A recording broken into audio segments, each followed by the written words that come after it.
Hello friends, I made this for. My name is Lauren, and today, we're here to talk about the full moon slash eclipse that's happening on the 8th of November, and it is happening under the full moon in Taurus. Yes, yes, yes, yes. Boots the house down, sleigh. So, if you've never been here before, hi, hello, my name is Lauren. I used to be a Philly witch, now I'm a Lansdowne, PA witch, not too far away, but still not Philly. And I like to talk about astrology through the tarot. And today, I'm going to be talking about this full moon through the tarot, through the two cards that represent where the sun is in Scorpio and where the moon will be in Taurus, through death, which is Scorpio, and the Hierophant, which is Taurus. So, if you feel called, feel free to pull out your own Hierophant and Death card, and let's get into it. Let's get into the good stuff here, right? As always, please remember that this is just my opinion on these things. Everyone and all of us have our own interpretations of these cards and these lunations. So this is just one reflection, but not to say that yours is wrong or mine is totally right. This is just what I think, and I'm sharing it with you on the internet. And of course, if you want to support me, you like what I have to say, I have to clean these off because I can barely see anything. Check out the links down below. Let's start with where the sun is at, because, I did not talk about the new moon in Scorpio, which was where we had our first eclipse. And I just made an entire video that just came out about eclipse season, different rituals to do.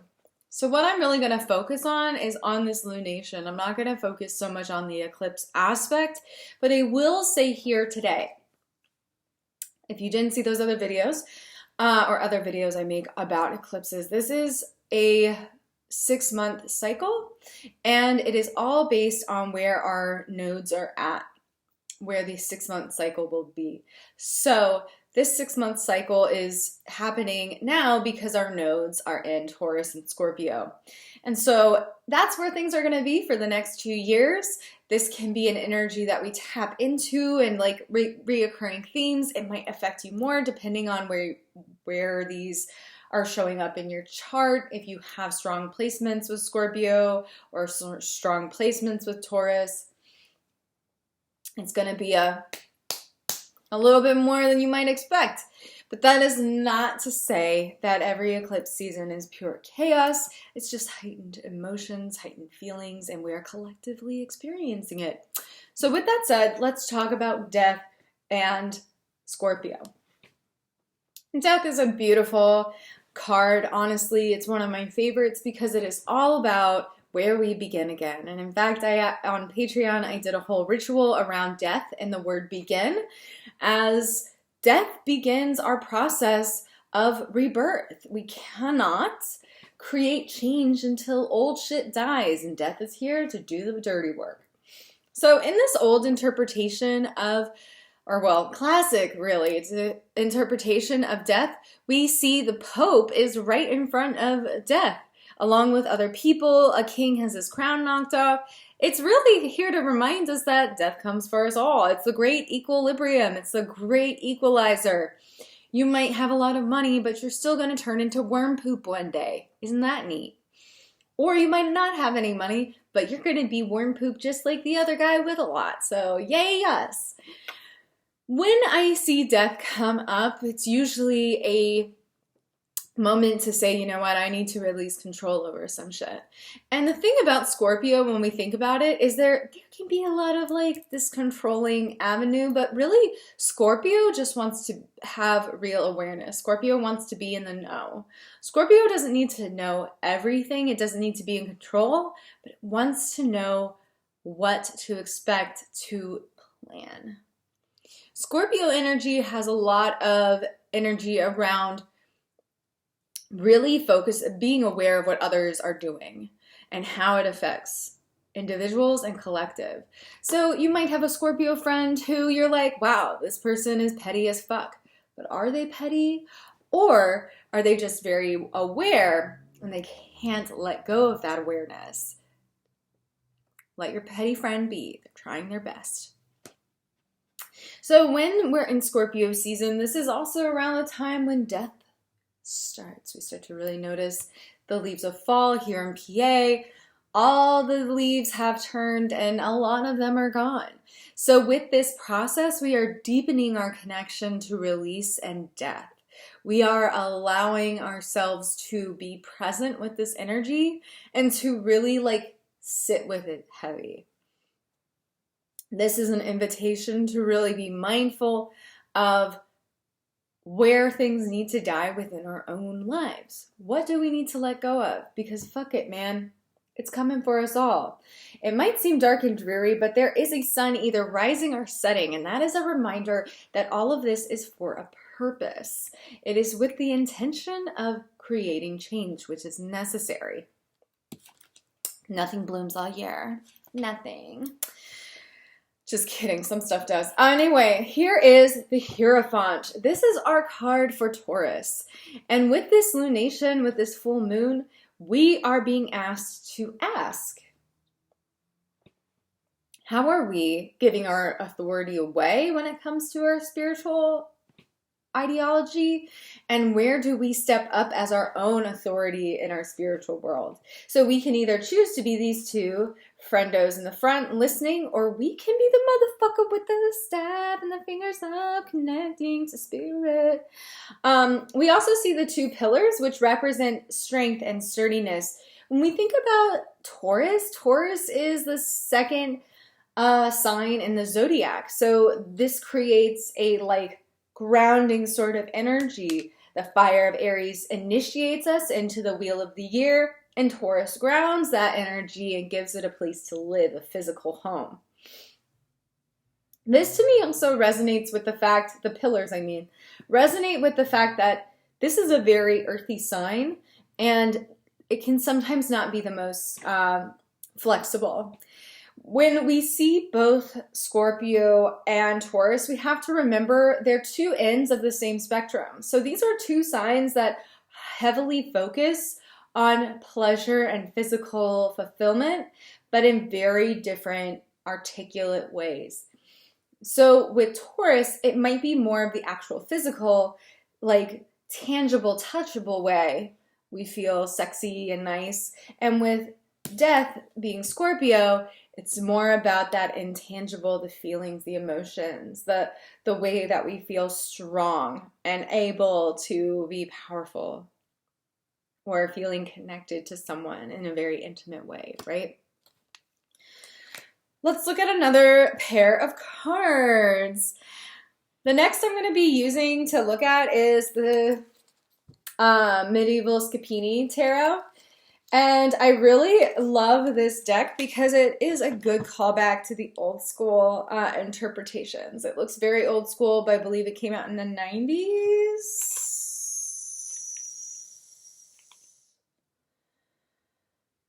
I think it did. Whatever. I can't find it right now. But anyway, 2005. Whatever. So not that old, right? But let's look at what death has for us first. So again, we see the skeleton, real spooky, love that for us.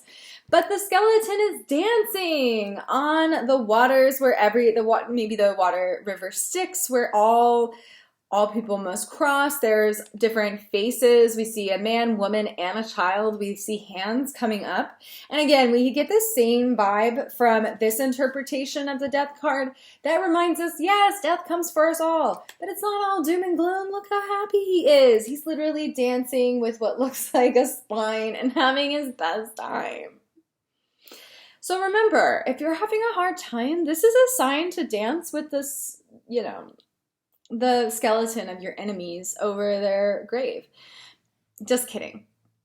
But this is a reminder that this is like a go with the flow, watery time. Remember, Scorpio is a water sign. And so there is this connection to our subconscious here, to our inner realms, to our spiritual realms. And so the skeleton death is literally dancing on that because that's part of life. It's always in flow. We cannot stop what is coming for us. We can either go with the flow or get dragged. I choose to go with the flow. I choose to be one of these people with my head up going, yes, let's go. Instead of the people with their hands like, please don't, I don't want to do this anymore. Like, too bad. You're doing it. But also with this interpretation of death, we see a bird. And this reminds us, honestly, I love this little like detail in here because it is a reminder to me personally that Scorpio is not just the scorpion. Scorpio is also the phoenix. The phoenix must die to be reborn. And we see this bird as almost a reminder of that phoenix type of energy. This is energy we can all tap into. This is energy that will serve us. And we deserve it. We deserve to be reborn and try again. So again, let's kind of look at these two together. We see some overlap, but let's move on to our next friend. So this is an old throwback, but this is the Pope. The Pope and the Hierophant, same concept. In some old interpretations of the card, it was the Pope. And actually in this deck, instead of the High Priestess, there is the Popess, which we love to see a little equality. Isn't that cute? But we see something very similar. We see this guy with his staff and his fingers up like the other one. And instead of the people, we see the structure has the people in it, right? These aren't like people listening to him, but this is like the structures in place on which he sits on. So a little interesting interpretation there, right? But we still see the two pillars. We see this guy is old. We see this guy has his fingers up. And one of those things that means is this is like, how are we channeling? How are we connecting with spirit, with God? How are we being vessels of spirit in a way where we channel what that means to us? We don't have to look outside for spiritual leaders. That has been like my biggest lesson within the last 3 years. I have a whole playlist about toxic spirituality. So if you want to hear more about that, I have like so much to fucking say. But the point is, when I see the Hierophant, it usually says to me that I need to step into this position for myself. And so what might be really important during this full moon is really noticing what wisdom do I have that I can share, or just what wisdom that I can I come home to for myself. I don't need anyone outside of myself. I create the structures of my spiritual practices. Like I always say, you don't have to listen to me. I just share my thoughts and feelings, but ultimately your interpretation can, will, and is going to be different than mine. And that is the beauty of our spiritual world, is that we all have wisdoms to share. We all have interpretations of the same information. We all have access to these 78 cards, but each one of us will have our own interpretations. So this is kind of the two interpretations that we've seen so far. Let's finish it off with a real new one, a real fun one, the Luminous Void Tarot.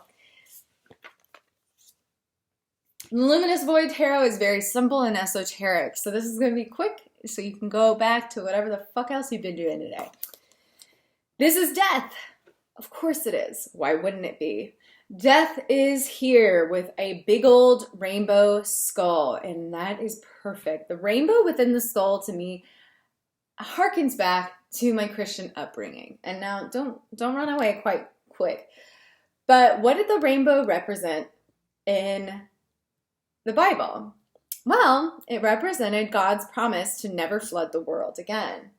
And so, to me, as a raised Christian that turned witch, this is almost like the promise of death is to come and release. God promised to never flood the world again, right? Mass death never happening again. But the act of the flood was to hit almost that reset button to create the change. And so death came and washed away. If you believe in that story, I think it's an archetype. I think there's stuff we can take from it, blah, blah, blah. Anyway, obviously I'm not a Christian anymore, and obviously that's why. You gotta take it a little bit more literal than I was willing to. Anyway, this like release, death is almost the promise that we are given. We are promised that it will never be done like that, but the cycle always comes back. Whenever we see the rainbow, that's a reminder of God's promise. And the promise that we are having here, maybe this is a bit of a stretch, so stick with me. Stick with me. The promise here is that change is always coming, but it is never meant to ruin you. Change is here for our growth and transformation. Just like the water of the great flood, if you're into the Bible, it was all about creating change. That had to happen. That had to happen. God was like, I gotta do this. Y'all are out of pocket. Stop. And so there was mass death, but with that came the promise of change might feel really terrible, but it is transformative. We don't have to fear it ever again, right? Maybe that's part of it. I don't know. Whatever. The point is, this rainbow to me is symbolizing of that rebirth process and that clean slate that change can actually bring us. Whether that is, it is time for you to leave your job, leave your relationship, pursue something that does more for you, and thus you must leave something else, right? This is not to say that everything has to change and uproot during eclipse season and all the fuck shit's gonna happen. Sometimes we gotta let shit go. And letting go is a powerful gift. But let us continue. The Hierophant. What does this look like in this card? In this deck, rather? We got more rainbows, baby. I really love that we see almost all these like ribs, almost like we're opening up the body to see the like sacredness. We see the wand, we see the two fingers up in the air again. See, this harkens back real heavy, but it's way more esoteric looking because that's just the vibe of this fucking deck, my guys and gals and theys and thems. This is all about that like spiritual body and being embodiment of what is spiritually nourishing to us, okay? And having that nourishment fill you. So yes, Taurus is heavy on the maybe a little immobile, maybe it's really like, I don't want to do this shit, I do my own shit, like da. But Taurus is a heavily spiritual sign, and I feel like it doesn't get that love because it's very earthy. But out of all of it, this is the earth sign that is most connected to spirit. This is the earth sign that is most connected, I feel, to this raw, natural connection to earth as a spiritual element. So when we see this full moon coming for us or up soon and this eclipse that is happening, a good few questions might be, what are ideas and concepts that need to die, and where do I find strength? What do I keep and make me even more grounded in what serves me? How can I be more go with the flow through difficulties rather than trying to struggle in the water? And how can I just physically enjoy the ride? How can I nourish myself and just be like this? Almost like he almost looks like Santa, let's be real. Jolly motherfucker. Jolly motherfucker. How can we be peaceful even in the current of change, right? And how can we embrace change with the promise of knowing that change is the only constant and allow ourselves to be light and airy as we embody our spiritual beliefs fully? How do we do these things that support us to embody our magic, to embody our connection to God? Are we giving our power away to someone and being on the sidelines and hoping that this spiritual leader or person is going to know all the answers for us? Because shit's happening to them too. Shit's coming for them too. They also are human and have their own shit too. So that's all I have to say about that. I really hope that you found this supportive. Definitely check the links that are videos and playlists that are popping up around my head. Let me know down below. What did you think? What are you thinking? And if you enjoyed this, make sure to share it with someone that you love, hate, or lust after. And there's links down below to connect with me on all my things. And until next time, have a beautiful rest of your day. Bye-bye.